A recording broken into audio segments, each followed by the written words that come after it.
అన్నంలో పురుగులు రావడంతో సీఎం రేవంత్ రెడ్డి సొంత నియోజకవర్గంలో విద్యార్థులు ఆందోళన చెందుతున్నారు. నారాయణపేట కొడంగల్ నియోజకవర్గం కొస్గిలోని నాచారం కస్తూర్బా గాంధీ పాఠశాలలో విద్యార్థులు పురుగులు ఉన్న అన్నం తినాల్సిన పరిస్థితి ఏర్పడింది. విద్యార్థులు కంప్లైంట్ చేసినా అధికారులు పట్టించుకోలేదు. కలెక్టర్ వచ్చి తమకు హామీ ఇచ్చే వరకు ధర్నా విరమించమని విద్యార్థులు తేల్చి చెప్పారు.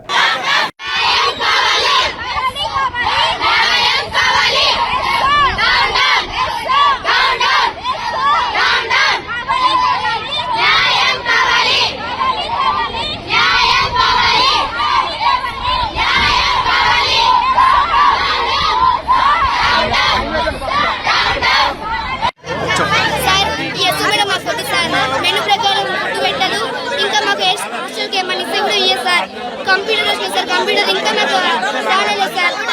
ఇంటికనే సరిగా అన్నం తినమని హాస్టల్కి వస్తే హాస్టల్ కూడా సరిగా పెట్టారు చూడండి సార్. అసలు ఏం చదువుకో చెప్పండి సార్.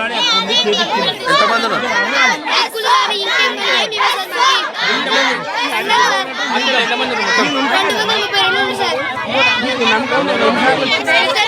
ఓకే సార్, మేము వచ్చిన వరకు ఓకే సార్. ఇప్పుడే కాదు సార్, ఆమె ఎప్పుడైతే వచ్చిందో అప్పటి నుంచి ఇదే సార్. మా అక్క వాళ్ళు కూడా ఉంది సార్. వాళ్ళు ఇట్లా వెళ్ళింది సార్. వాళ్ళకి ధైర్యం లేక చెప్పలేరు. మేము ఆగలేదు సార్. మేము తినట్టుందే మాకు నెక్స్ట్ వచ్చే వాళ్ళు తినాలి కదా. అందుకని నేను మా మమ్మీ కూడా చెప్పిన సార్. మా మమ్మీ చేయమని రిపోర్ట్ చేసింది సార్.